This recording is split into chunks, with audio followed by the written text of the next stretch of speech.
Hi everyone, welcome back to this edition of In the Studio.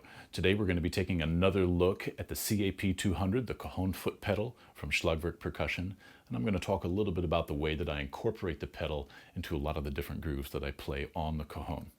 If you haven't already, please take a moment to reach down and smash that subscribe button. Give this video a like and a share. It really helps me out as I try to build the channel into a larger platform to share knowledge of drums and percussion with people all over the world. So your support really helps. Like, share, subscribe. That's the best way that you can help to grow this channel a little bit. Also, if you have a question or a topic or a subject that you'd like to hear me talk a little bit more in depth about, please put it down in the comments. I do read the comments and I always look for inspiration, new ideas, topics that I can do videos on here in this video series in the future. So if you've got an idea, put it down in the comments and I'll add that to the list of topics to explore in the future. So without any further ado, let's talk about some grooves on the Cajon using the Cajon foot pedal.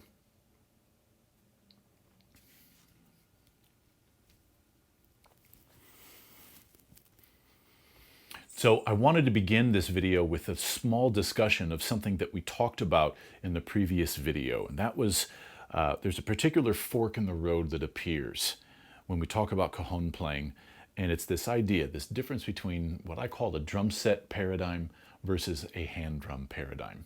And what do I mean by this? The Cajon, for a lot of players, has become something of a drum set substitute, and it's not. The Cajon is its own instrument with its own technique, with its own variety of techniques and approaches that many players from all over the world use and approach. But it's a really attractive for a lot of drummers who are trying to get their volume down. If they're playing with singer-songwriters in a coffee shop type of a venue or a smaller venue, or they're playing primarily acoustic music and they're trying to make their sound more organic or more natural sounding. And it's a little bit of a crutch or a little bit of a misnomer in the sense that if you're looking to play quieter on the drum set, the Cajon is not going to help you do that. Learn to play quieter on the drum set.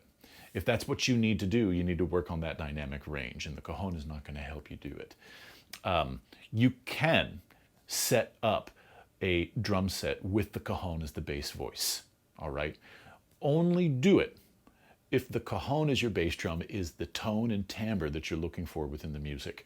If you're doing it because it looks cool or because you're trying to get this organic type of sound, it's really not going to help you that much. It's actually some of the foot technique on it, because it is a pedal extension, it's actually a little bit more difficult. Your bass drum pedal will be easier to control than the Cajon pedal will be. All right. But with that in mind, let's talk about a couple of approaches that you can take. And I think one of the easiest ways to describe this drum set paradigm that I am hinting at here is actually with a brush, or in this case, a shaker brush, right? So this is going to be my hi-hat voice. On the drum set, we've got those three voices: hi-hat, snare drum, bass drum, the holy trinity of drum set, right? Those are going to be how all of our grooves get constructed. So let's start with that same vantage here on the Cajon. So this is going to be my hi-hat voice.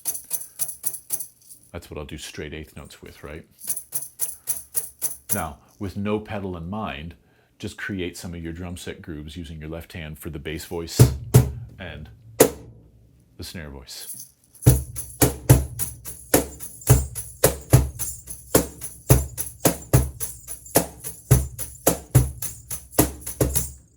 Okay, sounds like a drum set groove. I've got a hi-hat voice with consonants. I've got snare drum backbeat on 2 and 4. I've got an interesting syncopated bass drum pattern.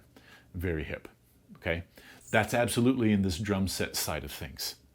I'm playing the Cajon as a drum set player would. And part of that is I'm looking at the vertical alignment of where do my bass voices and my snare voices line up with that eighth note pulsing hi-hat.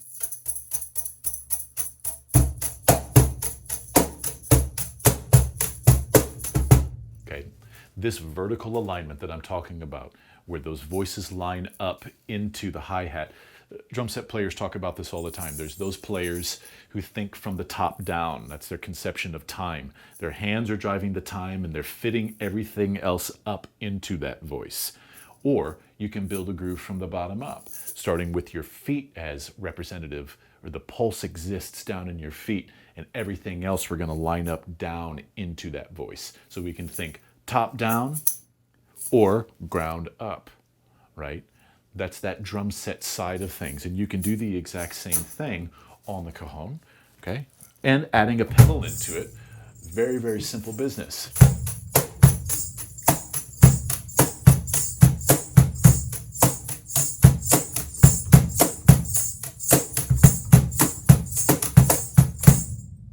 Okay.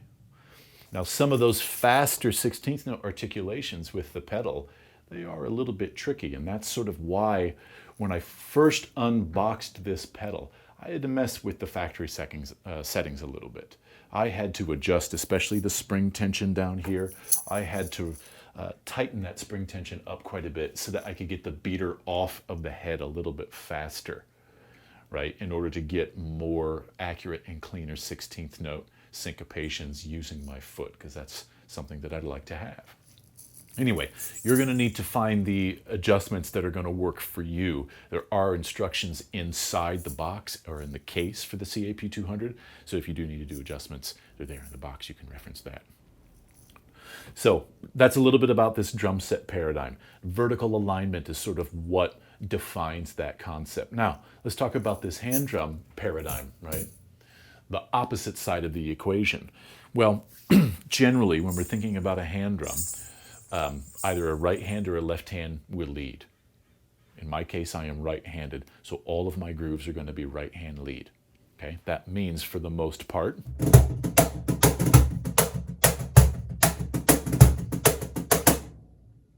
my right hand is going to drive that voice, and either I'm going to double with my left hand, or there's another way I can do natural sticking through this.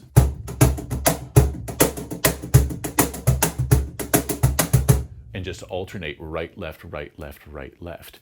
What I'm not doing is I'm not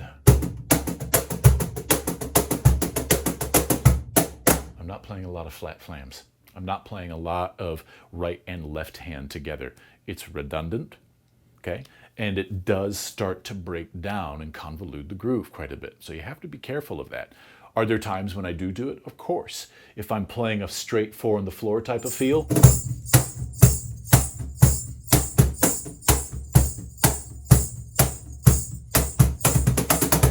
okay, and I want to have a nice slam and bass tone, then yeah, I will have a lot of flat flams. It's kind of embedded within the groove, right? And either I'll alternate, as I was just doing, or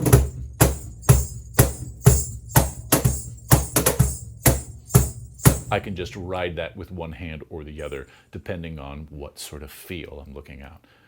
In the hand drum world, we tend to look at everything as it's all centered around feel. If it feels right, that's the fingering. And truly, drum set playing is predicated upon feel, right? So whatever it is that you need to do to make the groove feel right, that's what you're going to do. But how we put the grooves together, that's the part that we want to discuss just a little bit, all right? How do we take a groove that's primarily a hand drum groove and we start to incorporate the foot pedal into that? It's a little bit different discussion. So,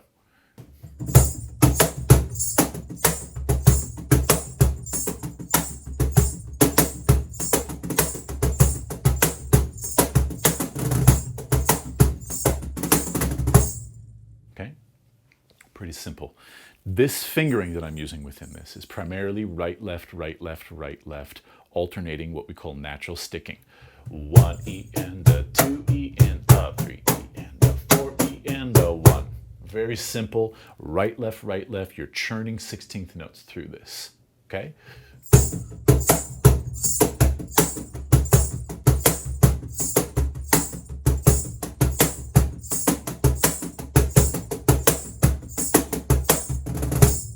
All right.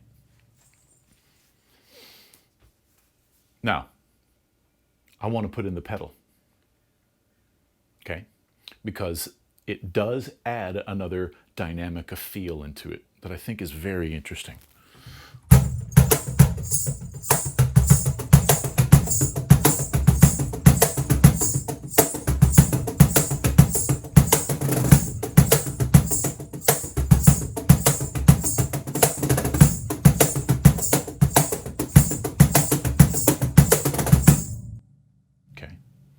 So if we're going to incorporate this pedal into this groove, one thing that we want to do is we don't want to double up and be redundant with that. We don't want to play two bass voices at the same time with the hand and with the foot.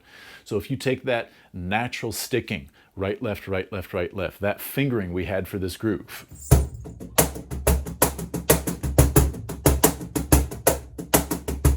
okay?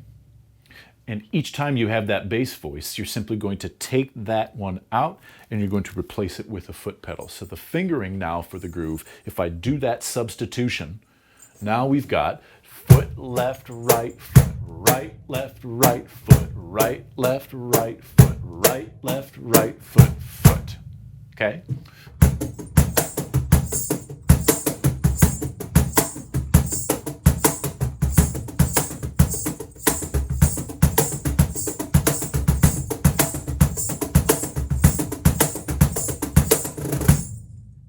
Okay? And that really greatly enhances the feel. But you've got a very nice combination coming from foot, hand, hand. This is what we would call a linear groove.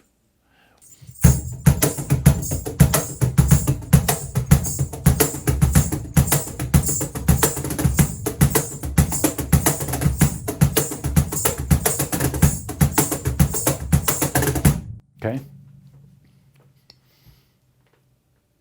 I think that's enough for today.